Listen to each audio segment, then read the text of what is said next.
नमस्कार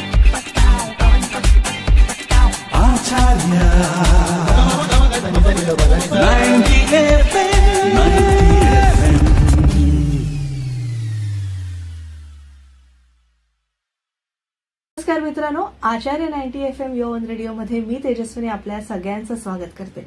मित्रांनो, आज आपल्या स्टुडिओमध्ये गेस्ट इंटरव्ह्यूसाठी आपल्या गेस्ट आहेत हेमांगी अरविंद नेरकर मॅडम. हेमांगी ताई, तुमचं खूप खूप स्वागत आहे आमच्या आचार्य 90 FM स्टुडिओमध्ये. नमस्कार. नमस्कार. हेमांगी ताईंची विशेष ओळख मी तुम्हाला सांगणार आहे, ती म्हणजे त्या चिंतामण त्र्यंबक खानोलकर, म्हणजे आपले आवडते सगळ्यांचे कवी साहित्यिक आरती प्रभू यांच्या त्या सुकन्या आहेत. आणि आज मला विशेष आनंद होतो आहे, कारण माझं आजोळ साहित्यिकांचं आहे, त्यामुळे विंध्याकरिंदीकरांची मी नात आहे, त्यामुळे मला फार आज खूपच आनंद झालेला आहे. एका साहित्यिक घराण्याविषयी जसं दुसऱ्या साहित्यिकांचं आकर्षण असतं, अप्रूप असतं, तसं आज मला झालेलं आहे. आणि आज ताईंबरोबर आपण आरती प्रभू त्यांचंही जीवन प्रवास आणि एकंदरीत त्यांचं साहित्य आणि त्यांचं मुलीचं आणि वडिलांचं नातं हे सुद्धा आपण जाणून घेणार आहोत.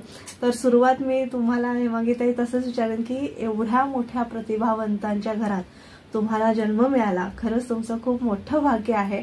आणि जे साहित्याचे संस्कार तुमच्यावर झाले, तर ते सुरुवातीपासून अगदी तुमच्या बालपणापासून आम्हाला जाणून घ्यायला आवडेल. नमस्कार. मला खूप भाग्यवान समजते. चिंतामण खानोलकरांच्या घरात माझा जन्म झालेला आहे आणि ते माझे वडील आहेत. हा फारच मोठा भाग्याचा विषय आहे. तर माझं लहानपण, संपूर्ण लहानपण मालाड आणि स्मृती बिल्डिंग, मालाडलाच 2 ठिकाणी गेलेलं आहे. मालाड इथेच. आणि काय की खूप छान आणि मंत्रमुग्ध करणारे दिवस होते ते. आमच्या घरामध्ये सतत साहित्यिकांची वर्दळ होती. साहित्यिक मित्र त्यांचं येणं जाणं होतं. आणि आता आम्हाला कळतंय, म्हणजे त्यांच्या निधनानंतर आरती प्रभूंच्या, की किती मोठी माणसं आमच्या घरी यायची. तोपर्यंत आम्हाला काही कल्पना नव्हती. खानोलकर किती मोठे आहेत हेही कल्पना नव्हती. ती सगळी त्यांच्या मृत्यूनंतर आम्हाला फारच कळलं की खूप मोठ्या माणसाच्या घरात मी जन्माला आलेली आहे. कारण ते अतिशय साधे आणि अतिशय प्रेमळ आणि आमची सगळ्यांची काळजी करणारे असे होते. प्रेमळ, अतिशय प्रेमळ. आणि माझं बालपण म्हणाल तर त्यांना प्रत्यक्ष साहित्य निर्मिती मी त्यांची पाहिलेली आहे. त्यांच्या कविता लिहिताना त्यांना पाहिलेलं आहे भरपूर. ते कविता लेखन म्हणजे आमचं छोटंसं घर होतं मालाडला. आणि त्या छोट्याशा घरामध्ये एका खोलीत बसून ते त्यांचं संपूर्ण साहित्य, जी आता आजकाल जी एवढी मोठी पुस्तकं त्यांची प्रकाशित झालेली आहेत सगळी, त्या ज्या कादंबऱ्यांवर चित्रपट वगैरे आलेले आहेत, ते सर्व लेखन त्यांचं मालाड इथल्या 2 घरांमध्ये झालेलं आहे. पहिलं गणेश भुवन चाळीमध्ये, आणि तिथूनच मग तिथे आम्हाला घरामध्ये पाणी खूप यायचं पावसाळ्यामध्ये. तर त्या भीतीने त्यांनी दुसरीकडे जागा घेतली, मालाडलाच. पण फार छान त्यांचं करिअर खूप छान झालेलं आहे. आणि त्यांचं बघता बघता ते लेखन संस्कार नकळत माझ्यावर झाले. पण ते माहित नव्हतं की हे लेखन संस्कार आहेत. ज्यावेळी आपण लिहितो आणि थोडंसं प्रकाशात येतो, त्यावेळी कल्पना येते की आपण सुद्धा त्याच वाटेवर थोड्या प्रमाणात का होईना आहोत. आणि वडिलांचे आशीर्वाद मिळणं, ह्या आणि वडिलांचा तुम्ही वसा चालवता आहात, वारसा चालवता आहात, हे किती सुंदर अशी गोष्ट आहे, नाही का? आणि तुमचा साहित्य प्रवास आपण आता जाणून घेणार आहोत. तर मला वाटतं तुम्ही एक छानशी तुमची स्वलिखित कविता आमच्या समोर, आमच्या प्रेक्षकांसाठी सादर करा. ती कविता मी माझ्या वडिलांच्या स्मरणार्थच लिहिलेली आहे, त्यानेच सुरुवात करते. कवितेचं नाव आहे स्मृती ज्योत. मनाच्या कोपऱ्यात आहे बालपणीचं चंद्रमौळी घर. मनाच्या कोपऱ्यात आहे बालपणीचं चंद्रमौळी घर. घरातलं 18 विश्व दारिद्र्य आणि सुंदर गोपाळ गाणी. मनाच्या कोपऱ्यात आहे तुमच्या अस्वस्थ येरझाऱ्या गुणगुण कवितांच्या ओळींची. मनाच्या कोपऱ्यात आहेत तुमच्या अस्वस्थ येरझाऱ्या गुणगुण कवितांच्या ओळींची. अंध्यास समर्थ लेखणीचा. लेखणीसाठी दिलेलं योगदान, केलेला त्याग जाईल का विस्मरणात. सासरी येताना आंदण घेऊन आले आपली शब्द संपदा. सासरी येताना आंदण घेऊन आले आपली शब्द संपदा. जोगवा दिवे लागण नक्षत्रांचे देणे. पिढ्यानपिढ्या पुरतील असे आशीर्वाद आणि खूप काही कधीही न सरणार. हे प्रभू, मनी फक्त एकच आस असेल भाळी पुनर्जन्म तर लाभू देत, पुन्हा पुन्हा तीच आई तेच भाई, प्राजक्ताचं अंगण अंधारात जाई जुई. वा, खरंच एक अग्रगण्य लेखक, कथाकार, कादंबरीकार, नाटककार आणि कवी म्हणून आरती प्रभू होते. आणि त्यांनी एवढंही आपल्याला ग्रंथसंपदा दिलेली आहे, आपल्या साहित्य विश्वाला एवढं भरभरून दिलेलं आहे. आणि कुठेतरी एक बाप आणि मुलीचं नातं, वडिलांचं आणि मुलीचं नातं असं फार ते खूप वेगळेच ऋण म्हणतात. हो हो, प्रश्नच नाही. त्यांचा मृत्यू आम्ही आजपर्यंत, मीच नव्हे, माझी सगळी भावंड, माझा थोरला बंधू पण लेखक होता, तो फार लवकर वारला. तो नाटकं वगैरे लिहायचा, पण तो अगदीच म्हणजे 36-37 वर्षी त्याचं अपघाती निधन झालं. पण कोणीही त्यांचा मृत्यू आम्ही आजपर्यंत विसरलो नाहीत. आणि एक त्यांच्या ऋणात राहण्याकरिता म्हणून 1999 सालापासून मी जो दिवाळी अंक काढते कलामंच, तो पूर्णपणे स्मरणार्थच काढते. आणि त्याच्यामध्ये त्या कलामंच अंकामध्ये मी जास्तीत जास्त दिवंगत साहित्यिकांवरचे लेख घेते, जेणेकरून आपल्याला सर्वच साहित्यिक जे काही आहेत आजच्या पिढीला कळत राहतील आणि कोणीही विस्मरणात जाऊ नये, जाणार पण नाहीत, कारण लेखकच एवढे मोठे आहेत, सगळेच लेखक. आणि तुम्ही आता म्हणालात विंदा करंदीकरांच्या नात आहात, ते माझे फार आवडते कवी आणि त्यांच्या कविता फार सोप्या आणि समजायला फारच छान आहेत. तुम्ही म्हणजे कधी लिहायला लागलात, म्हणजे लेखणी हातात घेतली तेव्हा पहिलं आपलं असतं ना, म्हणजे आपले बोबडे बोल असतात ते जसं आपण आईला ऐकवतो, तशी पहिली कविता जेव्हा तुम्ही कागदावर उमटवलीत तेव्हा ती पहिली बाबांना दाखवलीत, वडिलांना दाखवलीत की आईला दाखवली? एक खरं सांगायचं तर माझ्या वडिलांना माहीतच नाही मी लिहिते. माझ्या आईलाही माहित नव्हतं, कारण माझे वडील एवढं काही लिहायचे, त्यांच्या पुढे मला दाखवणं कधी धाडसच नाही. हा एक विचार किंवा घाबरटपणा म्हणा, पण त्यांना कधी दाखवायला गेले नाही. आणि मी 8वी मध्ये असताना दयानंद हायस्कूलमध्ये शिकत होते, तर त्यावेळेला मी एक पूर्णपणे एकांकिका लिहिली होती, छोटीशी नाटिका होती आणि ती सादर केलेली, त्याच्यामध्ये मीच काम केलं होतं, मीच बसवली होती आणि ती माझी लेखनाची सुरुवात होती. पण त्यावेळी पण माहित नव्हतं की हे आपण लेखन करतोय. मी त्याच्याही अगोदर किंवा त्याच्यानंतर बऱ्याच वेळा कविता लिहायची, मटलाट असेल, पलाप असेल, काही असेल, पण मी लिहायची. प्रवास वर्णनं लिहायची, कुठेही जाऊन आली की सवय होती मला लिहून काढायचं, आपण काय काय वाटेत बघितलं, कोण कोण भेटलं वगैरे, हे सगळं एक लिहायची एक आवड होती. लेखनाची आवड म्हणतात ती मला लहानपणापासून होती. आणि माझ्या लग्नानंतर खऱ्या अर्थानं माझा लेखन प्रवास सुरू झाला. म्हणजे काय की श्री उपाध्ये आरती मासिकाचे संपादक ते आमच्या घरी आले होते आणि त्यांना माझ्या आईने सांगितलं, ही खूप काही लिहित असते, सतत रिकामा वेळ असला की ती लिहित असते, काय लिहिते काय आम्हाला माहित नाही, पण ती लिहित असते. मग त्यावेळी ते माझ्या सासरी आले, मी बॉम्बे सेंटरला त्यावेळी राहायला होते, आणि उपाध्ये काकांनी मला सांगितलं की तू जे काय लिहितेस ते माझ्याकडे पाठव, पुढे काय करायचं ते मी बघतो. आणि तेव्हापासून माझं लेखन सुरू झालं. आरती मासिकामध्ये पहिली माझी कविता आली, माझा लेख आला, माझी कथाही आली, आणि त्यांनीच मला फार छान मार्गदर्शन केलं आणि लेखनाची आवड निर्माण झाली. आणि आपलं साहित्य प्रकाशित ज्यावेळी होतं, आपलं नाव आपण बघतो कुठेतरी छापून आलेलं आहे, ते एक वेगळंच आनंद होतो आणि एक वेगळं वेळ लागतो माणसाला. तेव्हा छान आहे असं आपलं थोडंसं प्रकाशात येऊ शकतंय. खूप आवडलं मला आणि त्याच्यानंतर मी सर्रास लिहायला सुरुवात केली. मग माझं लेखन त्या काळामध्ये भरपूर वृत्तपत्रांमधून यायचं, महाराष्ट्र टाइम्स, सामना, लोकसत्ता, नंतर वृत्तमानस, अशा खूप अंकांमधून यायचं, दिवाळी अंकांमधून यायचं. आणि त्यावेळी मग उपाध्ये काका म्हणाले की आता तू कथासंग्रह तुझा होऊ शकतो. आणि ते फारच म्हणजे गॉडफादर म्हणावे तसे माझ्या वडिलांचे अतिशय जिवलग मित्र.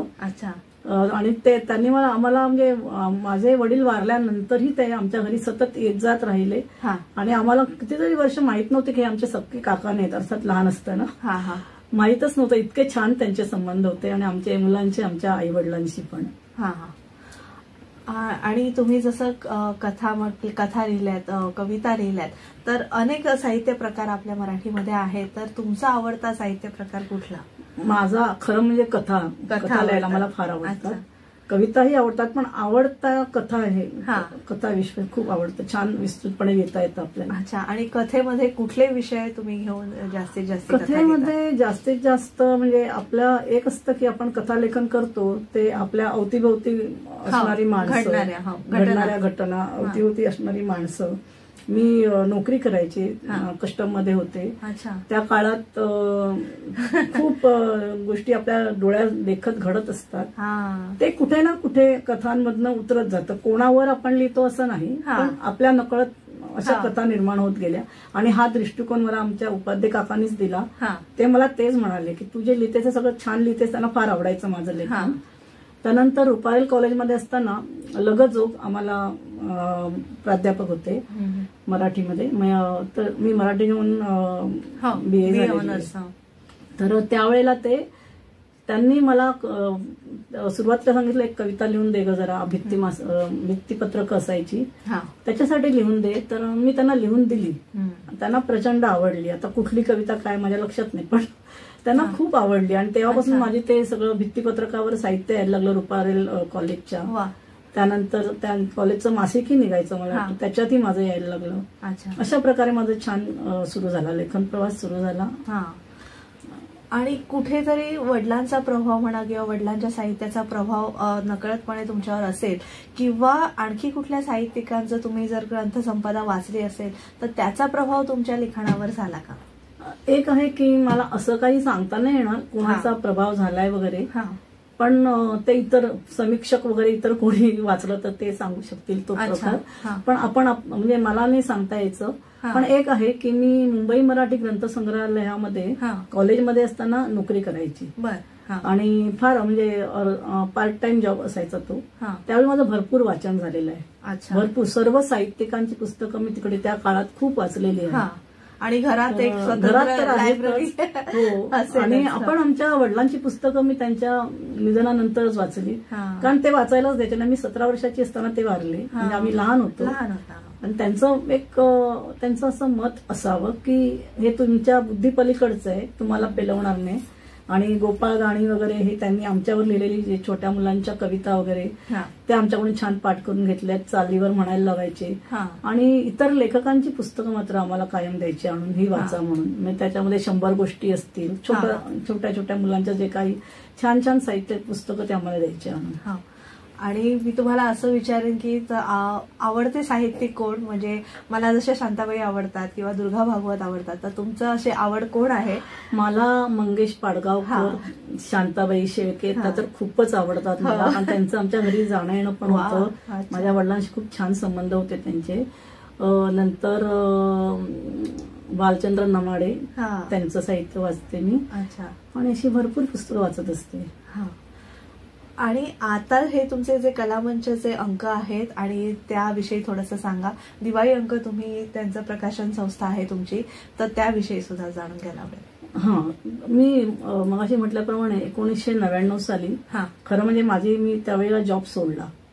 आणि मग असं झालं की आता काय करायचं, कंटाळा येतो. आपण नोकरी करणाऱ्या बायकांना ते घर खायला उठतं.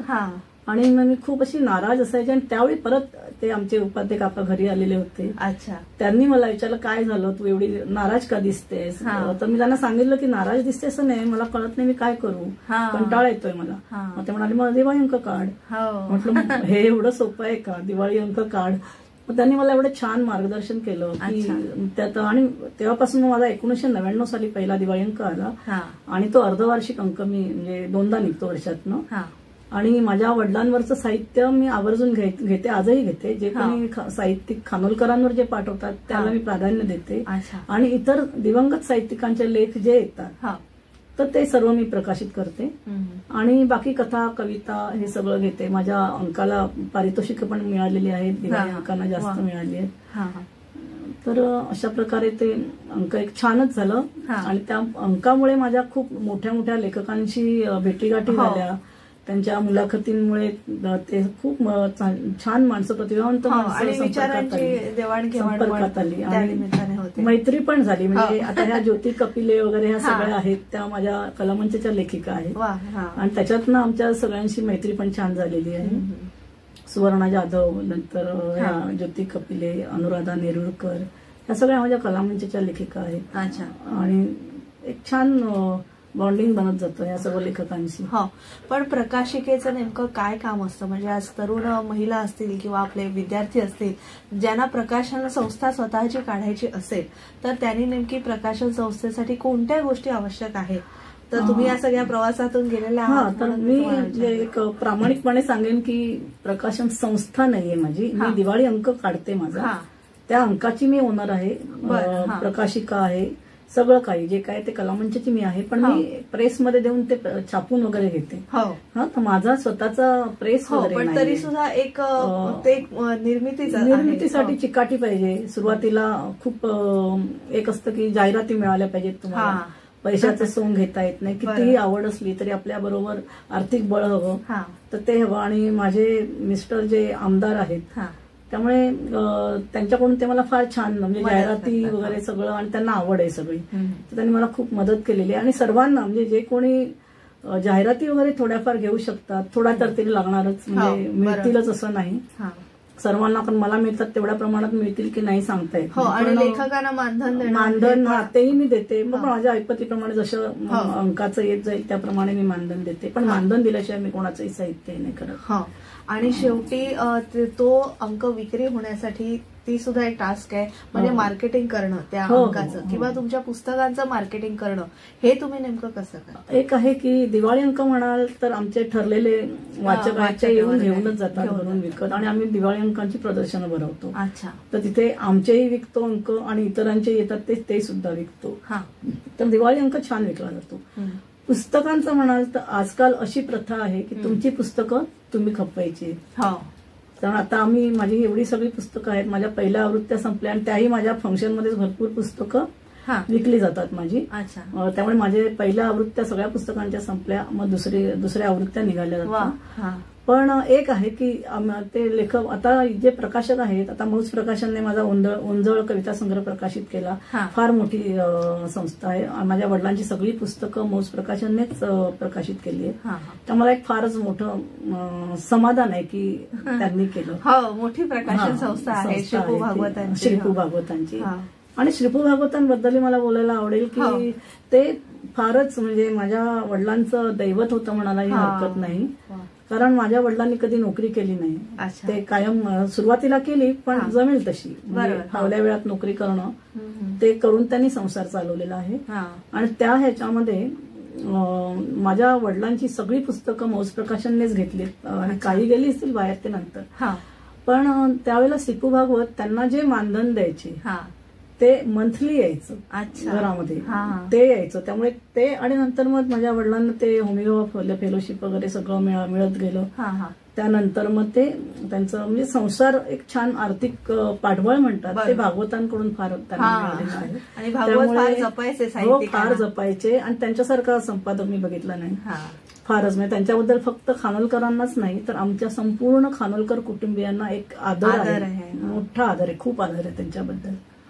आणि प्रकाशन संस्था कार्य एवढं मोठं आहे की मौज प्रकाशनचं बघून बाकीचं आताचं मॅजेस्टिक म्हणा किंवा इतर प्रकाशन संस्था ग्रंथालय म्हणा असं त्यांनी एक पाठबळ मिळालं त्यांना की चला मौज एक मराठी उद्योजक होऊ शकतो. आणि पुस्तक प्रकाशनाच्या आणि आता खूप आलेले आहेत नवीन प्रकाशक हे वगैरे खूप आले आहेत. आता हे माझा दुसरा हा जो प्रारब्ध कविता संग्रह आहे तो आपल्या ज्योती कपिले यांनीच JK मीडियाकडून प्रकाशित केलाय आणि त्यालाही फार छान प्रतिसाद मिळतोय वाचकांचा, लेखकांचा, म्हणजे विक्री होते. त्यांनी पण त्यातल्या काही कॉपीज माझ्याकडे दिल्यात, त्याही छान संपतायत. म्हणजे एक आहे, पण एक आहे अगोदर कसं प्रकाशकाकडेच पुस्तकं असायची, तेच डिस्ट्रीब्युशन करायचे तेच, पण आता तो प्रकार मला वाटतं नाहीये.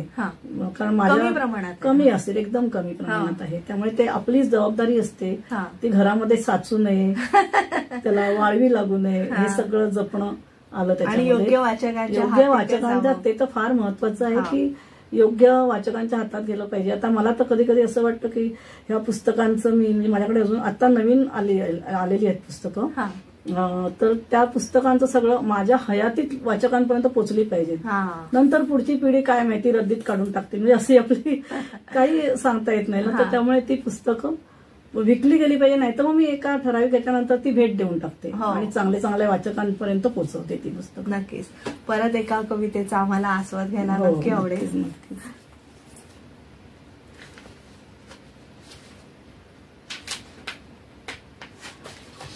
मी कविता वाचण्यापूर्वी थोडंसं कवितेबद्दल बोलते.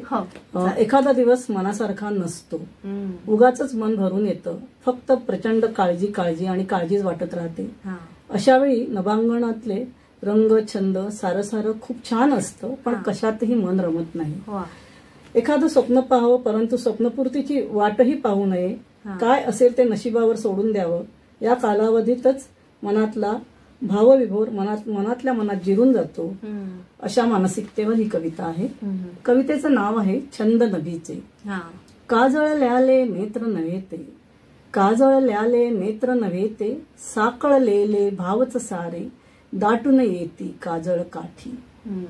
पोखरणारे दुःख नव्हे ते, पोखरणारे दुःख नव्हे ते, धपापणाऱ्या उरात तरते, कातर काळे आर्त पाखरू. पोखरणारे दुःख नव्हे ते, धपापणाऱ्या उरात तरते, कातर काळे आर्त पाखरू. शेंदुरलेली सांज नव्हे ती, शेंदुरलेली सांज नव्हे ती, श्यामल काळे छंद नभीचे, उतरू येती अवती भवती, उतरू येती अवती भवती. मनात कोठे, मनात कोठे गीत नव्हे ते, मनात कोठे गीत नव्हे ते, अंधुक प्रतिमा शब्दही खोटे, अंधुक प्रतिमा शब्दही खोटे, रचण्याआधी मनात जिरले, भाव मनोरे भाव मनोरे. वा, खूप छान. आणि मला आता असं तुम्हाला विचारायला आवडेल की साहित्य संमेलनांमध्ये तुमचा सहभाग कसा असतो, किंवा तुम्ही कधी साहित्य संमेलनांमध्ये गेला आहात का? गेले आहेत. पालघरच्या कोकण मराठी साहित्य संमेलनात, एकाच साहित्य संमेलनात गेले. आणि विशेष करून जास्त मी आमंत्रण आलं तर जाई नाही, पण आमंत्रण एरवी जाणं म्हणजे मला तसं एक हे वाटतं. आणि पालघर साहित्य संमेलनामध्ये मला साहित्य काव्य कट्टाचं अध्यक्षपद दिलं होतं. अच्छा. आणि फार छान अनुभव होता तो. आणि खूप लेखकांच्या भेटीगाठी होतात. त्यानिमित्ताने होतात. आणि कुठले पुरस्कार तुम्हाला मिळाले आहे साहित्य विश्वामध्ये, त्याविषयी? पुरस्कार मला एक मिनिट तसे भरपूर मिळालेले आहेत. कोकण मराठी साहित्य परिषदेचा आहे मिळालाय. मराठी साहित्य परिषद उत्कृष्ट वाङ्मय निर्मिती वळता पाऊस या कथासंग्रहाला मला मिळालेला आहे. त्यानंतर मराठा मंदिर तर्फे तृतीय पुरस्कार मिळालाय मला ओंजळ या कविता संग्रहाला. त्यानंतर मराठी वृत्तपत्र लेखक संघातर्फे कलामंच दिवाळी अंकाला, आणि भरपूर मिळालेत इतरही. पालघर साहित्य संमेलनामध्ये मला सन्मान चिन्ह वगैरे दिलेलं आहे. नंतर अक्षररंग व्यासपीठ कल्याण इथून दिवाळी अंकाला उत्कृष्ट दिवाळी अंक म्हणून पारितोषिक मिळालंय. नंतर अक्षररंग व्यासपीठ कल्याण इथून राज्यस्तरीय दीपावली अंक स्पर्धा, इथून मला कलामंचला उत्कृष्ट निर्मिती म्हणून हे पारितोषिक मिळालंय. महाराष्ट्र मराठी मुक्त पत्रकार संघातर्फे महाराष्ट्र दीप पुरस्कार लाभलेला आहे. त्याच्यानंतर महाराष्ट्र मराठी अशी अनेक मिळालेली आहेत. आता तुमचे जे कथा संग्रह आहेत त्यामध्ये वळता पाऊस आहे आणि चिदानंदाच्या शोधात आहे. मला फार औत्सुक्य आहे की चिदानंदाच्या शोधात हा जो कथा संग्रह आहे त्याविषयी सांगा.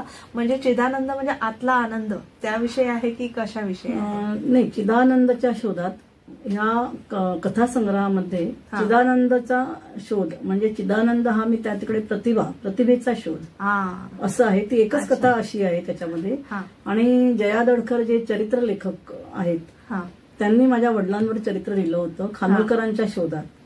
तर मी ते खानोलकर चिदानंद स्वामी यांच्याशी रिलेटेड करून ती कथा लिहिलेली आहे. कारण काय, माझ्या वडिलांचं आजोळ आहे ते बागलाच्या राईला मठाच्या बाजूलाच, तिथेच त्यांचं बालपण गेलं. आणि त्यावेळेला चिदानंदाच्या शोधात म्हणजे त्यांच्या साहित्याचा जो शोध घेतला गेला आणि त्या शोधावर म्हणजे आता असं आहे की तुम्ही ज्या भागात राहता किंवा तुमचं लहानपण गेलं असेल तिथे इतक्या वर्षानंतर तुम्ही गेला तर तुम्हाला तिथे काही दिसणार नाही. ते सगळं बदललेलं असणार. तर थोडासा असा टीकेचा सूर होता त्यांच्या चरित्रामध्ये टीकेचा म्हणा किंवा त्यांना दिसलेलं ते संपूर्ण वातावरण तसं. तर त्यासाठी मी सुद्धा त्यावेळेला त्यांच्याबरोबर होते. म्हणजे जया दडकर, मी, माझे वडील असे आम्ही सगळेजण कोकणात फिरत होतो. आणि त्यानंतर अनेक वेळा, कारण मी कोकणातलीच आहे, तर मी अनेक वेळा त्या कोकणामध्ये भरपूर फिरले आणि भाईंची सगळी म्हणजे माझ्या वडिलांची प्रेरणास्थळ सगळी शोधून काढली. पण एक आहे की प्रतिभेचा शोध कोणी घेऊ शकत नाही, ज्याचा त्याला तो उत्स्फूर्त स्वयंभू असतो. आणि ते सगळं त्या कथेमध्ये आहे, चिदानंदाच्या शोधात. आणि बाकी कथा सगळ्या त्या काल्पनिक कथा आहेत. आणि ती एक सत्य कथेवर थोडीशी आधारित किंवा जया दडकरांच्या लेखावरून ते चरित्रावरून थोडीशी लिहिलेली अशी ती कथा आहे. आता तरुण पिढीला तुम्ही काय मार्गदर्शन कराल, हा नेहमी मुलाखतीमध्ये प्रश्न विचारला जातो की एक नवीन कविता लेखक व्हायचं असेल, कवी व्हायचं असेल, साहित्यिक व्हायचं असेल किंवा कादंबरीकार व्हायचं असेल तर नेमकं त्यांनी वाचन तर केलंच पाहिजे, पण त्याबरोबरही कोणते गुण त्यांना अवगत असायला पाहिजे. सगळ्यात म्हणजे सर्वात महत्वाचं म्हणजे नेहमी लेखन थोडं थोडं केलंच पाहिजे, ते फार महत्वाचं आहे. दुसरी गोष्ट की चिकाटी हवी.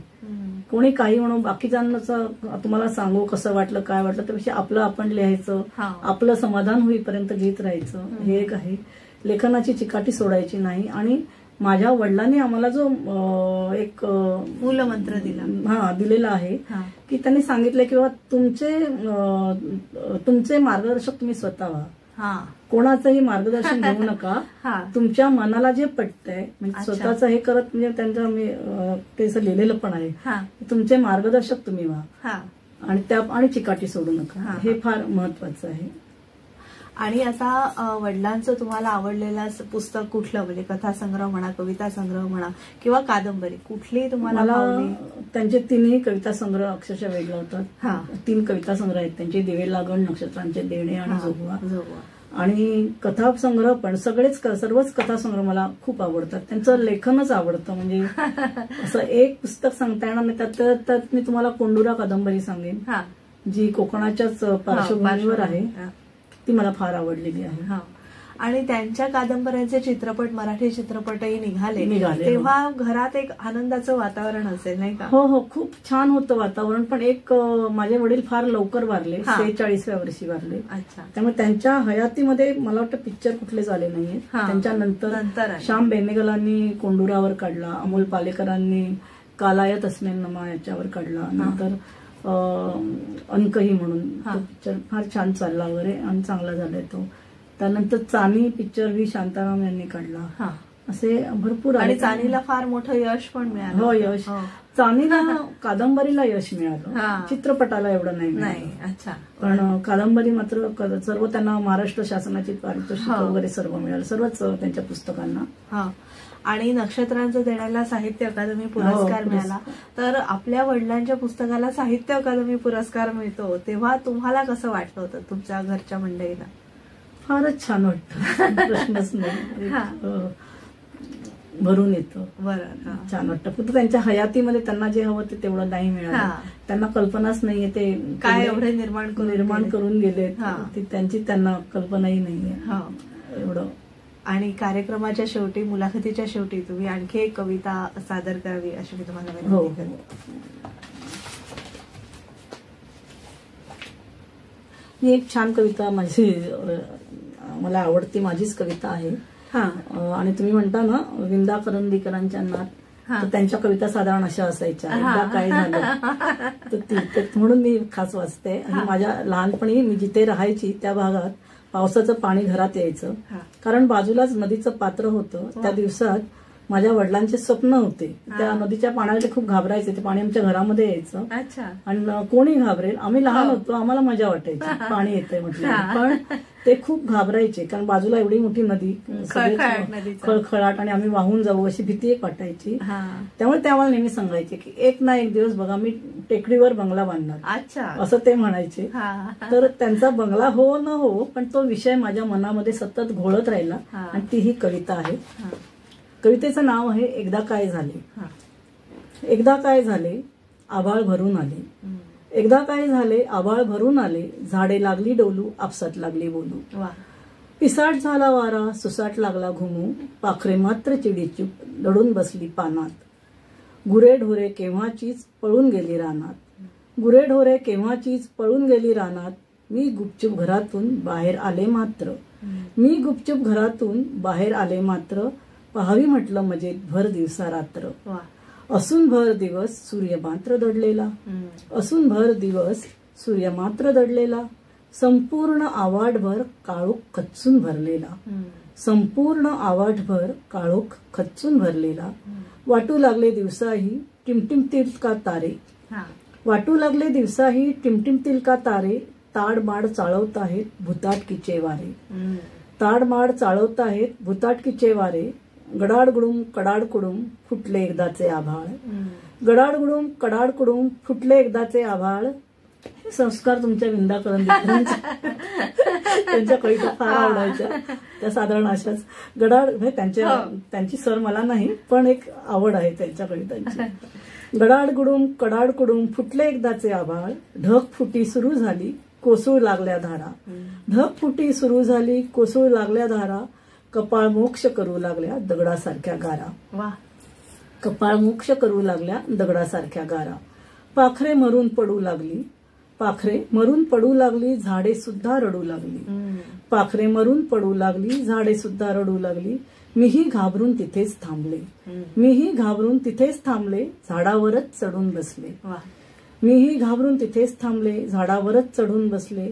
जिकडे तिकडे पाणीच पाणी पाण्यात घरे बुडू लागली, जिकडे तिकडे पाणीच पाणी पाण्यात घरे बुडू लागली.